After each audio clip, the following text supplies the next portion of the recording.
for her. Let me bring in Markos Moulitsas, founder of Daily Kos, who I think if he heard what Doug Thornell said about Bernie Sanders, he's going to probably come on the screen with a huge smile on his face. Hello, Markos. How you doing? See, I'm good. You have been an advocate. I mean, you've been crystal clear. Harris, Warren, Warren, Harris, you don't care the order. You just like that ticket. I got to think the first two debates, this was the dream scenario for you in who looks like who had the best nights. Absolutely. I mean, the thing that really struck me more than anything else, more than the substance, more than a lot of the details of what was said, is you've noticed nobody interrupted Elizabeth Warren on day one. She was sort of holding court. Nobody dared step on her. And on day two, every time there was a scrum, Kamala Harris came out on top. And that just shows that they have the poise, the strength, the command that you need from somebody who's going to be running for president. I want to give you a second to catch your breath. I know you were rushing there for me, and I appreciate that. That's an interesting observation by Markos. He's right. They were the only two that seemed to constantly command when they needed to. Right, and I mean, you know, the first night's dynamic was completely different from the second night, and so I think that Beto O'Rourke became the punching bag. Right. I didn't see that coming. And the truth was that on Thursday night, Kamala Harris inserted in a variety of moments, and so was consistent throughout the debate.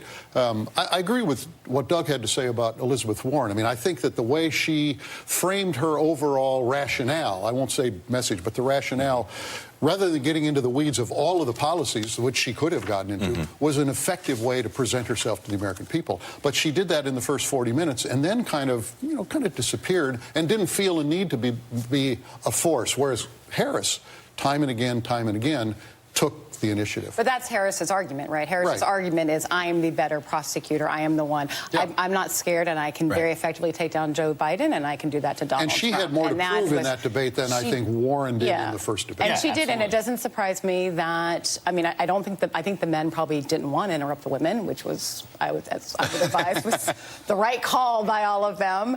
And also, you know, these two women, you know, it doesn't surprise me. The women, like, prepared really hard and well to nail this, and they were ready. How do you think that will change in terms of the interruption of the female candidates in future debates, given I think it's something the men have to really struggle with. I think that, you know, and I don't know, now dominating the debates doesn't necessarily translate to winning voters over. Sure. Right. I mean, as the communications director of the Hillary Clinton campaign, I am here to tell you that you should not assume that dominating a debate means that. Markos, I know you've got this running tracking poll, and I know it's too early there to do anything publicly. It's raw, but are you seeing anything? And what do you make of the Bernie Sanders observation by Doug Thornell?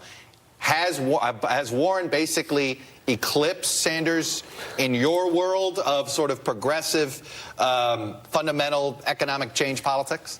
Yeah, absolutely. The problem with Bernie Sanders is that he has the exact same message he had 4 years ago. And that message didn't get him to victory 4 years ago. Not sure why he's not trying to calibrate that, particularly in this field. And one of the arguments supporters make and the campaign is making too is that everybody is, quote, stealing his message, as though maybe Bernie invented liberalism. But point aside, Bernie deserves a lot of credit for mainstreaming a lot of those ideas. But he has done nothing to build his own base of support. And why stick with Bernie, who's as divisive as he is, when there are more appealing, inclusive candidates in the field, and there's a bunch to choose from? You know, Doug, who do you feel like is still nominatable, right? I mean, it's clear to me, like, if you were to make me force a top tier of three, you'd be Biden, Harris, Warren. You sort of feel like they're a little bit above Buttigieg and Sanders, right? Who are a little bit above, maybe, say, Booker, and I guess throw in Klobuchar. Yeah, I think is that fair? I think Booker's there. I would put Booker actually in the top 4, 5. I'm close there too. He had a really good performance. He could have been better. Yeah, but I thought he needed a breakout moment. I thought he got it. He was also good weaving policy, message, and his own story. Yeah, he presented a comprehensive argument. I thought he was very good. Yeah, but look, I think the three are Joe Biden and Kamala Harris and Elizabeth Warren. And something needs to happen to shake that up, and maybe it'll be the next debate. But, you know, look, I think Kamala Harris, actually, we talk a lot about this exchange with Joe Biden. I thought her best moment was her close, where she looked right at the camera and she talked to the American people. And that was really powerful. And if I was on their team, that's what I would be pushing out there more than anything else. Markos, I'm curious, besides Warren and Harris, who stood out to you that you were either pleasantly surprised by or you may not be a fan, but still surprised by? I actually think that the only person other than Harris and Warren that really stood out was actually Julian Castro, who really is on the bottom rung, and I'm surprised nobody's talked about him because he actually has had a little bit of a mini resurgence on the online left. He won a face-off with Beto. And he showed command and poise and really spoke to a community that isn't used to getting spoken to. I'm Latina, right? So I really appreciate that. And speaking of, if you don't speak fluent Spanish, please don't try. It's painful. So painful.